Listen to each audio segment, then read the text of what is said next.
좋다. 하나님 말씀 같이 볼 텐데요. 하나님 말씀은 출애굽기 28장 드디어 넘어갔습니다. 출애굽기 28장 1절부터 14절까지의 말씀입니다. 구약성경 출애굽기 28장 1절부터 14절까지의 말씀.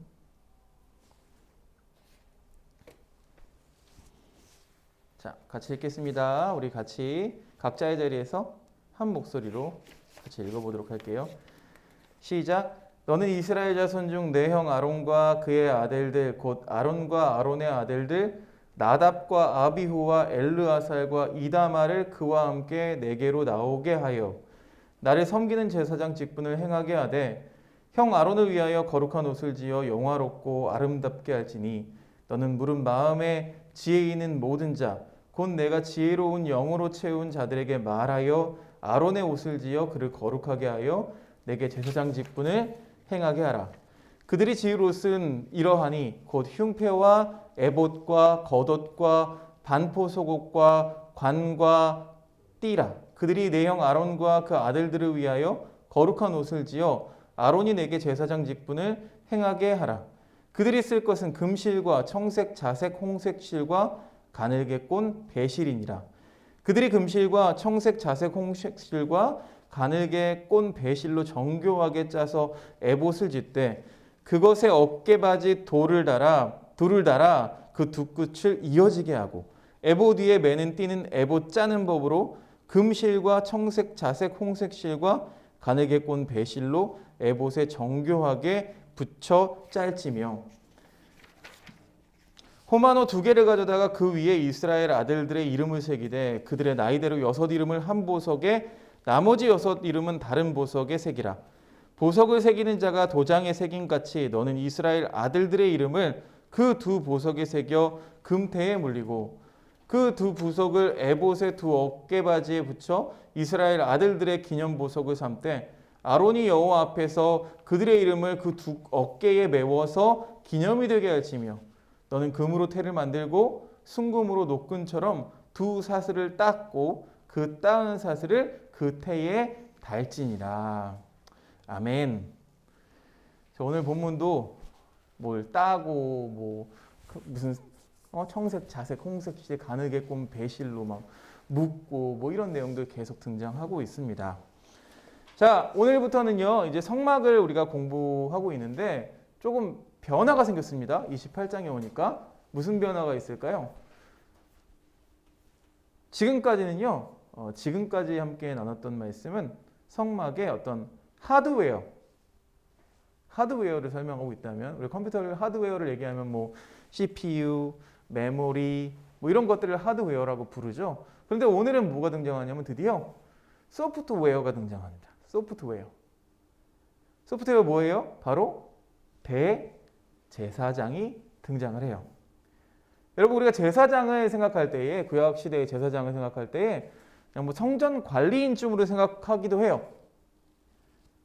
그러나 왜 이 소프트웨어, 하드웨어도 아니고 소프트웨어인데 왜 제사장에 대해서 이렇게 성경이 이야기하고 있을까?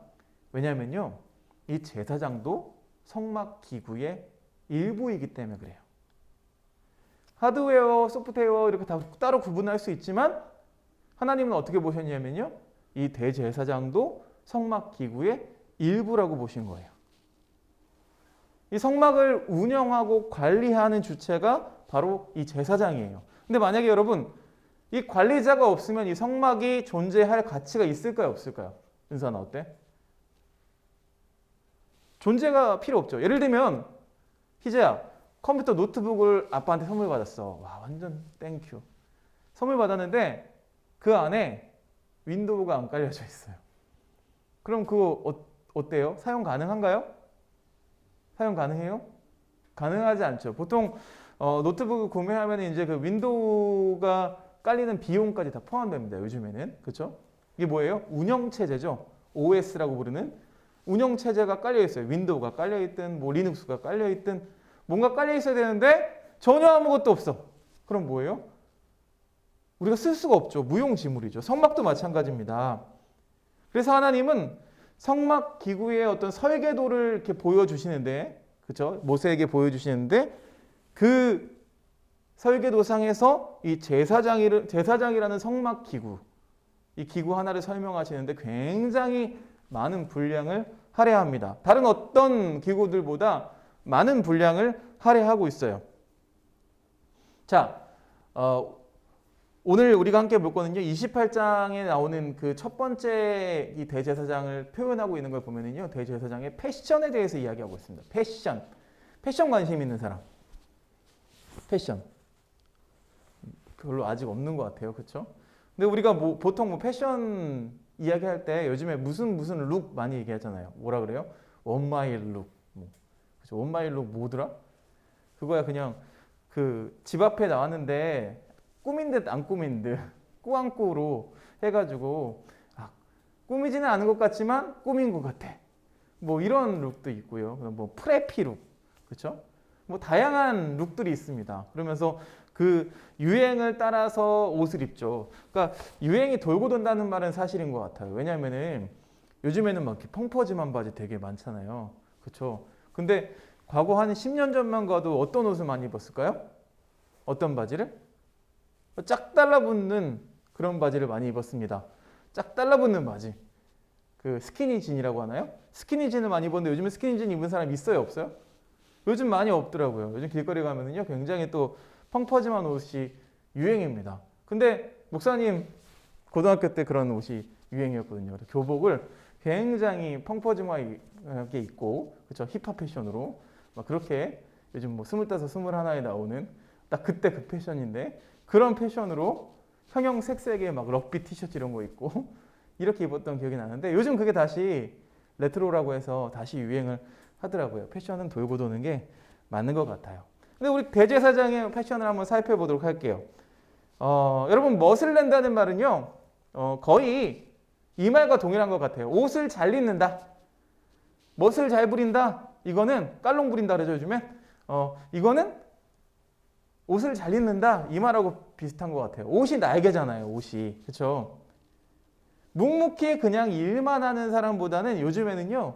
어떻게 세련된 자기 인상을 갖추면서 또 일도 또 잘하는 사람이 되는 게 중요한 것 같아요. 외모를 가꾸는 게 경쟁력의 시대가 됐어요. 그렇죠? 요즘에 남자들도 눈썹 문신하고요. 그렇죠? 뭐 이렇게 선크림 정도, 저도 선크림 바릅니다.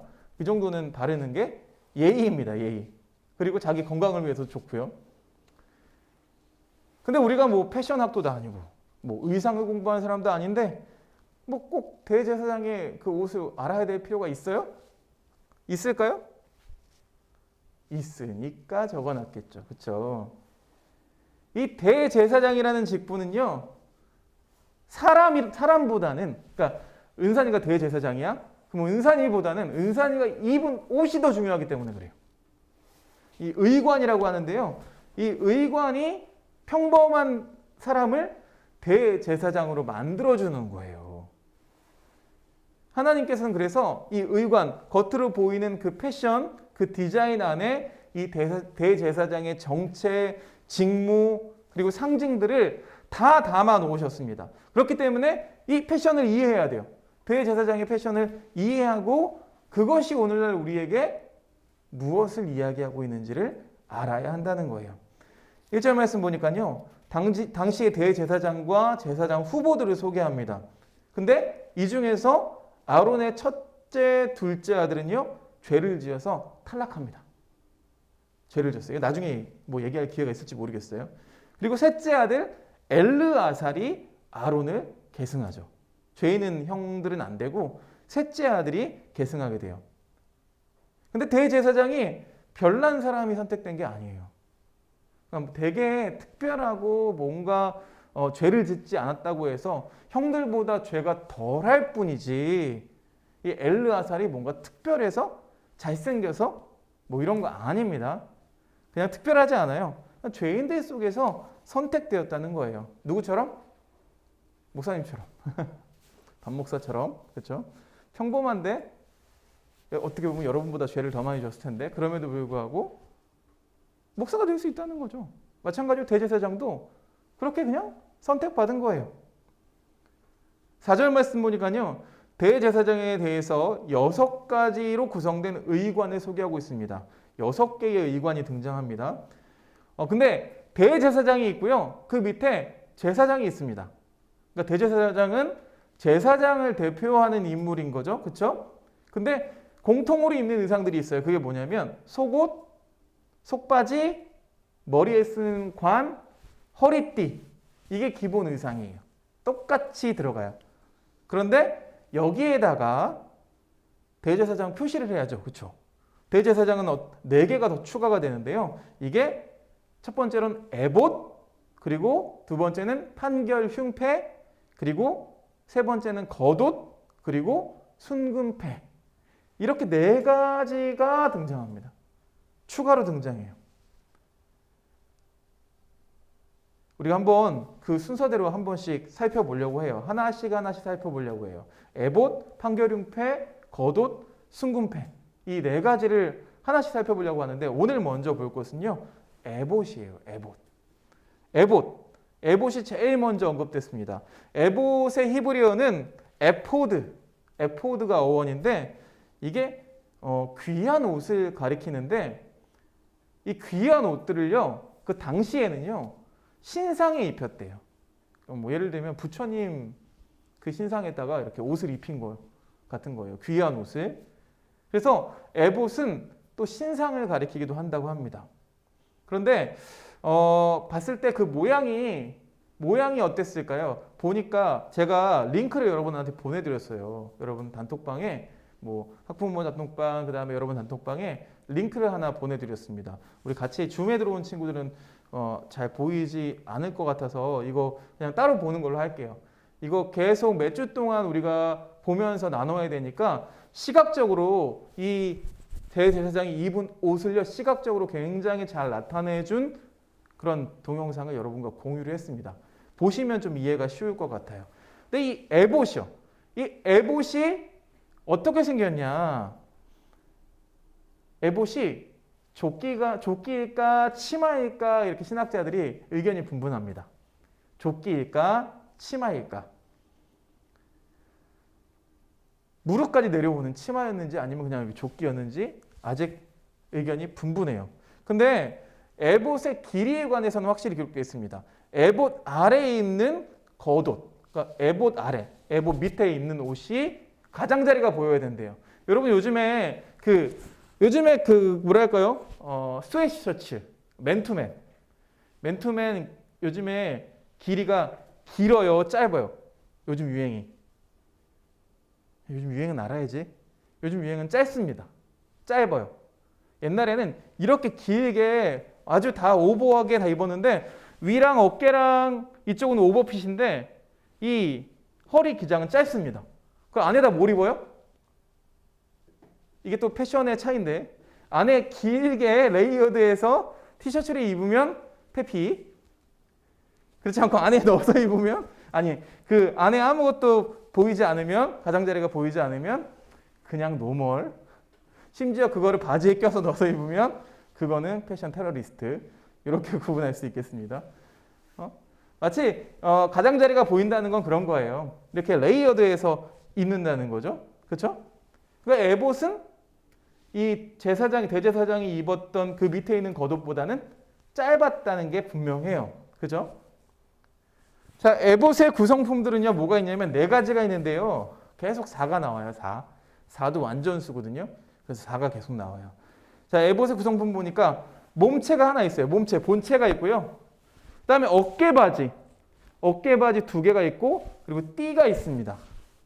이렇게 2개의 어깨바지, 몸통, 그리고 띠 4가지로 구분되어 있어요. 이 어깨바지가 뭐예요? 어깨바지? 한마디로 말하면 멜빵 같은 거죠. 이렇게 2개의 몸체를 이어주는, 그렇죠? 어깨바지가 있었고요. 그리고 에봇의 몸체는 이렇게 등과 배를 우리 축구할 때 조끼 입듯이, 알지? 축구할 때 조끼 틴나는 조끼 입을 때 그것처럼 그런 모양으로 이해하면 좋을 것 같아요. 그래서 그 에봇이요, 제가 생각할 때는 갑옷같이 보여요. 갑옷 알죠, 여러분? 싸울 때 옛날 사람들이 싸울 때, 전투할 때 입었던 갑옷같이 여겨져요. 왜냐하면 제사장과 레위인들 이 사람들이 하는 일이 뭐였냐면 이 성막을 관리하는 일도 있었지만 이 성막을 지키는 경비병 역할도 했습니다. 그렇죠? 여러분 생각해 보세요. 당시에는 종교 전쟁이었어요. 그러면 전쟁이 일어나거나 그러면은 가장 먼저 쳐들어오는 곳이 어딜까요? 신전, 성전. 걔들이 만들어 놓은 신상을 먼저 칩니다. 그러니까 거길 지켜야 되는 임무가 이 제사장들, 레위인들한테 있었다는 거예요. 그러니까 에봇은요, 한마디로 말하면 경비대장이 있는 갑옷과 같은 의상이라고 할 수도 있어요. 오늘 말씀 9절 이하를 보면은요, 이제 거기에 이 에봇에 뭐가 이렇게 박혀 있어요. 박혀 있는데 무슨 보석이 박혀 있냐면 호마노 보석이래요. 나중에 얘기할 기회가 있을 거예요. 호마노 보석 2개에 12지파의 이름을 각각 6개씩 새겨놨대요. 12지파의 이름을 6개씩 둘로 나눠서 새겨놨어요. 그래서 이 호마노는 이스라엘의 아들들의 기념 보석이 되었다고 합니다. 대제사장이 이 에봇을 입으면 이 양 어깨에 12지파의 이름이 새겨진 호마노 보석이 딱 붙어 있다는 거예요. 딱 그냥 시각적으로 볼 때 어때요? 예를 들면 너희들 명찰 달고 다니잖아요. 그렇죠? 요즘에 명찰 이렇게 같이 친구들하고 뭐 공유하는 거 여전히 유행인가요? 요즘에 그런 거 없나요? 뭐 이렇게 명찰 이렇게 다 몇 개씩 달고 다니고 이런 거 있어요. 그렇죠? 이렇게 생각하면 돼요. 이렇게 딱 달고 다니는 거죠. 우리의 아버지들이 그렇죠? 그 여러분들을 우리 딸 두 딸이 있는데 희엘이가 좀 더 가볍죠. 그렇죠? 이제 하이미는 7살이니까 희엘이가 좀 더 가벼워서 물론 별로 차이는 안 나는데 희엘이를 이렇게 안아서 막 돌려주면은 그러면 어떻게 할까요? 또 큰 딸이 와서 아빠 나도 이렇게 해요. 그러면 두 딸을 다 이렇게 어깨에 올리면 굉장히 힘들죠. 힘들지만 어떤 마음이 드냐면 뭔가 이렇게 책임감이 생기고요. 어깨는 무거워지지만 책임감이 생깁니다. 근데 이 대제사장의 어깨에 이스라엘의 12지파 이름이 딱딱 박혀 있는 거예요. 굉장히 어깨에 무거운 짐을 지고 있는 거죠. 그렇죠? 그 짐을 지고 있는 걸 상징하는 거예요. 그러니까 대제사장의 임무는요, 간단하게 어깨에 짐을 지고 이 12아들들을, 이 이스라엘 모든 아들들을 하나님 앞으로 데려가는 거예요. 짐을 지고. 이스라엘의 12지파는 호마노로 상징돼서 대제사장의 어깨에 실려서 하나님 앞으로 갈 수 있었다는 거예요. 직접 들어가진 못해요. 그러나 어깨에 얹혀져서 그 이름이 적혀서 같이 들어갈 수 있었다는 거죠. 중요한 부분은 이 에봇을 만드는 재료에 있습니다. 재료를 보니까요. 5절에 보니까 금실, 청색, 자색, 홍색실, 가늘게꼰 배실. 이 대제사장의 에봇은요. 여러분 영상 보시면 아시겠지만 금빛 찬란한 옷입니다. 물론 지금은 더 화려하게 만들 수 있을 거예요. 당시에 만들 수 있는 그 가장 화려한 옷이었어요. 그러니까 대제사장의 옷을 딱 보면은 첫인상부터 와, 화려하다. 그 많은 사람들이 모여 있는데 그 중에서 가장 화려했던 거예요. 오늘날 감각으로 보면 야, 저기 뭐가 화려해. 저 정도가 되게 촌스러운데? 라고 느낄 수 있죠. 근데 지금으로부터 무려 3,500년 전에 옷이니까 우리가 그걸 유념하면서 생각을 해야 돼요. 오늘날 아무리 세상이 패션 사회라고 할지라도 여러분 종교 지도자나 어떤 영적 지도자들은요 그렇게 화려하게 입지는 않습니다. 그렇죠? 오히려 막 사이비 종교나 이런 데는요 화려하게 입는데요. 오히려 그냥 뭐 카톨릭이나 그리고 또 무슨 정교회나 이런 데 가보면요 옷을 막 화려하게 입지는 않습니다. 그렇죠? 화려하게 입지 않고 오히려 단정하게 입어요. 단적인 예로 만약에 제가 오늘 여러분 앞에 섰는데 막 금빛 그 다음에 삼색 컬러가 막 화려하게 입힌 그런 옷을 입고 나왔다면 어떠실 것 같아요? 어땠을 것 같아요? 뭐 이렇게 인정 이랬을 것 같아요? 아니죠. 좀 이상하죠. 그렇죠? 뭐 트로트 가수도 아니고. 그죠? 아, 트로트 가수구나. 아무튼 좀 이상하죠. 이상해요. 하나님이 디자인하신 거죠. 이 하나님이 디자인하신 이스라엘 최고의 영적 지도자의 이 의상은 그렇지만 가장 화려한 의상이었다는 거예요. 하나님은요, 이 대제사장보다 더 화려한 옷을 입을 수 없도록 하셨어요. 그렇게 디자인하셨어요. 모든 사람이 대제사장만 바라볼 수 있게 하셨어요. 시선이 딱 꽂히게 하셨어요. 시강. 이 에봇이 상징하고 있는 게 뭐냐면 이 대제사장이 입은 에봇이 상징하는 게 결국에는요. 여러분 이미 눈치챈 친구도 있을 거예요. 말씀을 열심히 듣는 친구들은 이 에봇의 재료만 듣고도 눈치를 챘을 거예요. 왜냐하면요. 같은 재료가 쓰입니다. 청색, 자색, 홍색. 이 배실이 사용된 곳이 어디였어요? 지성소. 그렇죠? 지성소였습니다. 똑같이 지성소에 사용하던 금도 사용됐죠. 금을 사용하는 이유가 뭐라 그랬어요? 하나님의 빛나는 영광을 표현하기 위해서. 그리고 출입문에도 같은 재료가 쓰였죠. 그렇죠? 그래서 성막에 덮개 있는 그리고 또 지성소로 들어가는 그 문에도 역시 마찬가지로 청색, 자색, 홍색 실이 사용됐어요. 말씀드렸다시피 청색 하늘 또 자색 하늘 홍색 하늘을 표현한 거죠. 그러니까 이 에봇도 마찬가지로 이렇게 빛나고 컬러풀한데 이 모든 재료는 하늘에 계신 하나님의 영광을 상징하는 재료였다는 거예요. 그래서 에봇은 거룩한 옷이고 또 영화롭고 아름다운 옷이었습니다. 여러분 거룩하다의 뜻이 뭔지 아세요? 은연아 거룩하다 뜻이 뭔지 알아? 거룩하다는 건 구별되다라는 뜻입니다. 구별되다. 다른 사람들과 확연히 구별됐겠죠? 그렇죠? 화려하니까. 에봇은 그래서 이 땅의 옷이 아니라 하늘에 속한 옷이었어요. 그 출입문들도 하늘에 속했잖아요. 그 문을 지나갈 때 하나님과 연결됐잖아요. 그것처럼 이 재료를 사용한 것들은 모두 다 하늘에 속한 것이었어요. 그러니까 대제사장이 이 에봇을 입는다는 것은 하나님의 영광을 입는다는 거죠. 옷을 입는 대제사장은 비록 땅에 속해 있습니다. 그런데 대제사장의 옷들은 다 하늘에 속해 있습니다. 제사장은 땅에 있는 사람인데 땅에 속한 사람인데 이 에봇을 입음으로 인해서 하나님의 영광을 입은 사람이 될 수 있었다는 거예요. 그 옷을 입으면 하나님과 만난 사람이 되는 거예요. 그러니까 하늘과 땅이 만나게 된 거죠.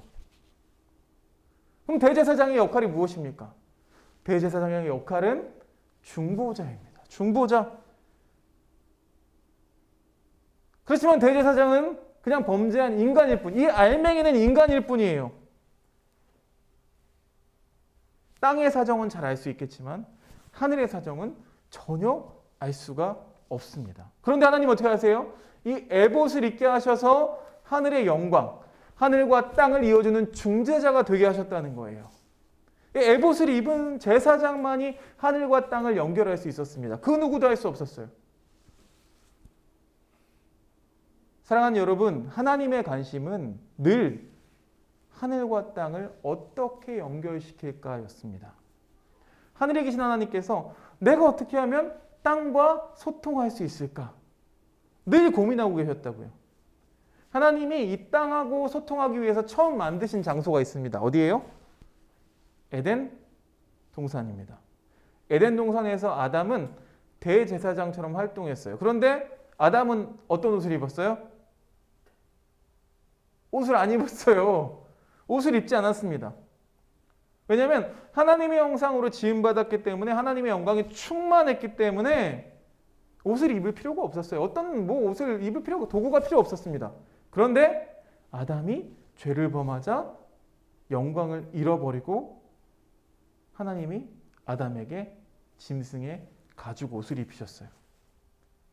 그러니까 짐승에 가지고 옷을 입혔어요. 옷을 입는다는 거는요, 여러분 굉장한 상징성이 있습니다. 아담이 그냥 짐승의 말에 순종한 짐승 같은 존재가 되었음을 표시하는 거예요. 여러분, 에봇에 비하면, 하늘의 영광의 옷에 비하면 이 옷은 굉장히 비루한 옷이죠. 이제 더 이상은 대제사장의 역할을 감당할 수가 없다는 뜻이에요. 결국 에덴 동산에서 그 옷을 입고 퇴출되고 말았습니다. 그런데 하나님은요, 거기서 멈추지 않으셨어요.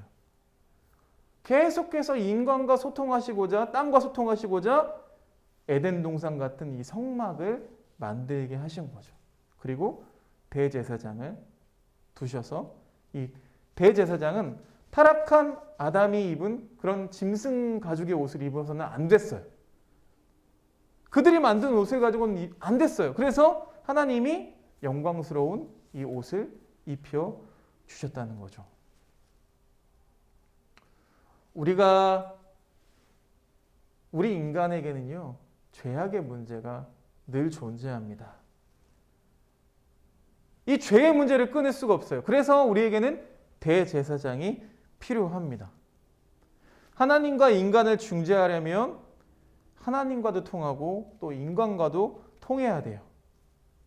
이스라엘의 대제사장도 죄 많은 인간이었기 때문에 인간과는 잘 통하지만 하나님과는 전혀 통하지가 않았어요. 그래서 하늘에 오신 이 에봇을 입어야만 했다는 거예요. 이 에봇이라는 옷이 대제사장을 만듭니다. 여러분, 영화에 보면 킹스맨 보면은요, 뭐 매너가 남자를 만든다 뭐 이런 얘기도 있지만, 거기 보면은 그 수트를 입잖아요. 수트 쫙 입잖아요. 이 또 수트를 입으면은요, 마음가짐이 달라지긴 합니다. 사실 편하게 우리가 막 캐주얼로 입다가 막 이렇게 차례 입으면은요, 마음가짐이 달라지긴 해요. 옷을 어떻게 입느냐에 따라서 달라지죠. 자, 이렇게 구약의 이 옛 언약에서는 이 대제사장을 통해서 이 직분을, 하늘과 땅을 연결해주는 중재자 역할을 감당하게 하셨어요. 그런데 신약, 새 언약에서는 더 위대하시고 더 완전한 대제사장이 오셔서 이 직분을 감당하셨죠. 그분이 누구세요?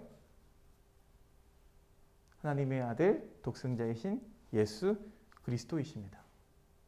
이 예수님은 원래 하늘의 영광을 가지고 계셨던 분이세요. 그렇죠? 그러니까 인간 대제사장하고는 정반대로 하늘에 속한 분이셨죠. 그래서 인간의 사정을 몰랐어요. 그러니까 땅의 사정을 잘 알지 못했어요. 예수님에게는 에봇이 필요 없습니다. 왜냐하면 하늘에 속한 사람이기 때문에. 그럼 인간의 사정을 모르는 예수님에게 필요한 옷은 뭐였을까요? 인간의 몸을 입어야 됐죠. 중재자가 되기 위해서 이 대제사장은, 땅에 속한 대제사장은 하늘에 오신 에봇을 입어야만 하나님과 중재할 수 있었고, 하나님의 아들이신 예수 그리스도는 인간의 몸을 입고 입어야만 인간과 하나님을 연결해 주실 수가 있으셨다는 거예요. 그래서 그렇게 우리에게 오셨어요. 바로 그분이 우리 예수 그리스도시고, 그분의 입은 옷에는 그 어깨에 우리의 이름이 새겨져 있습니다. 여러분과 저의 이름이 새겨져 있습니다. 갈라디아서 3장 27절 말씀 보니까요, 이런 말씀이 있어요. 누구든지 그리스도와 합하기 위하여 세례를 받은 자는 그리스도로 옷 입었느니라. 그리스도로 옷 입었느니라. 여러분, 우리가 입어야 할 옷은 무엇입니까? 우리는 어떤 옷을 입어야 합니까? 우리도 마찬가지로 하나님께 나아가기 위해서는 우리가 입은 옷으로는 나아갈 수 없어요. 우리의 힘으로는 나아갈 수 없어요. 그래서 예수 그리스도라는 에봇을 입어야 합니다. 우리에게는 예수님이 에봇인 거예요. 그 예수님을 입어야 하나님을 만날 수가 있습니다. 에봇을 입은 대제사장을 하나님이 받아주셨듯이 우리가 예수 그리스도를 옷 입으면 우리를 받아주십니다. 우리가 예수 그리스도를 입는 순간 우리도 영광스러운 대제사장처럼 영광스러운 존재가 될 수가 있습니다. 사랑하는 여러분, 이 하늘 영광을 담은 에봇이 우리를 기다리고 계세요. 입어주기를 기다리고 계세요. 오늘 말씀 제목을 나는 거룩을 입습니다. 그렇죠? 여러 룩들이 있지만 우리가 입어야 할 옷은요, 거룩이에요. 거룩하신 예수님을 입어야만 우리가 주님께로 나아갈 수가 있다는 거예요. 이번 한 주간도 우리 예수님의 이름으로 살아가기를 원합니다. 거룩을 입기를 원합니다. 내가 하나님의 자녀임을 믿으시고 예수님께서 우리에게 오신 에봇, 우리의 몸을 입고 오신 하나님과 우리를 이어주기 위해서 오신 에봇이라는 걸 믿으시고 예수님을 입으시는, 그래서 그 하늘의 권세를, 하늘의 영광을 마음껏 누리시는 저와 여러분들 되시기를 간절히 축원합니다. 우리 이 시간에 같이 기도하기 원합니다. 오늘 여러분 제가 기도 제목을 하나 띄워드릴게요. 네. 원 프레이 해가지고 우리가 함께 일주일 동안 함께 기도할 기도 제목을 좀 나누기 원합니다. 우리에게는 예수님이 필요합니다. 왜요? 우리가 하나님께로 나아갈 방법이 없기 때문에 그래요. 그래서 예수님이 필요합니다. 우리를 위해서 육신을 입으셨던 예수님처럼 우리도 예수님을 입게 해주세요. 진정한 사랑이란 건 그게 아니겠습니까? 상대방을 위해서 희생하고 그와 함께 하려는 그런 마음들, 그런 마음이 우리에게 넘치게 해주십시오. 일주일 삶 속에서 예수님을 입게 해달라고 우리 간절히 기도하며 주님 앞에 나아갑니다. 기도하겠습니다. 아멘. 주님, 오늘도 주의 말씀을 듣습니다. 하나님, 우리 삶 가운데서 선한 것이 하나도 없어서, 내 모습 가운데 선한 것이 하나 없어서 주님께로 나아갈 수 없음을 고백합니다. 우리는 나아갈 수 없지만 에봇이신, 하늘에 오신 예수 그리스도를 입음을 통하여 하나님, 우리는 주님께 나아갈 수 있는 담력을 얻었습니다. 용기를 얻었습니다. 주님, 바라고 원하기는 우리 삶 가운데 거룩을 입을 수 있도록 주님 인도해 주시옵소서. 거룩한 곳, 거룩하지 못한 곳, 우리는 이미 잘 알고 있지만 여전히 세상을 쫓아서 살아갈 때가 너무나 많습니다. 하나님, 주여, 우리 마음에 거룩을 사모하는 마음을 허락하여 주시옵소서. 예수님을 사모하는 마음을 허락하여 주시옵소서. 일주일 동안 우리의 삶을 살아가면서 하나님, 그 거룩을 쫓아 살아갈 수 있도록 주님 인도하시고 함께해 주시옵소서. 예수님을 입으며 살아갈 수 있는 그런 우리 인생 될 수 있도록 주님 인도해 주시옵소서. 오 하나님,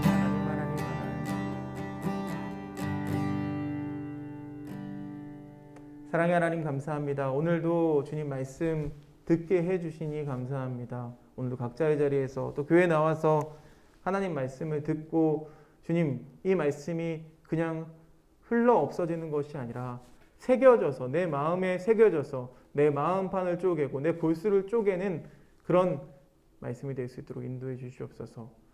예수님을 입지 않고 살아갈 때가 더 많습니다. 하나님이 왜 우리 가운데 나타나시지 않으시냐고, 우리 인생 가운데 왜 관여하지 않으시냐고 이렇게 우리가 하나님께 묻고 또 원망하지만 실제로 그분께 나아갈 수 있는 예수님을 입지 않고 살아갈 때가 우리에게 너무나 많습니다. 사순절 기간을 보내고 있습니다. 하나님, 우리에게 무엇보다 필요한 것은 우리의 옷을 입고 오셨던 예수님처럼 우리도 예수님을 입어야 한다는 것입니다. 예수님을 입고 살아가면 세상에서 내 방식대로 살아가는 것이 아니라 하나님이 원하시는 방식, 하나님이 이끄시는 방식대로 살아갈 수가 있습니다. 주님, 바라고 원하기는 우리가 거룩을 사모하면서 이 한 주간 승리할 수 있도록 주님 인도하여 주시옵소서. 우리에게 하나님 앞에 나아갈 수 있는 지혜와 용기를 허락하여 주시옵소서. 예수 그리스도의 이름으로 기도드렸사옵나이다. 아멘.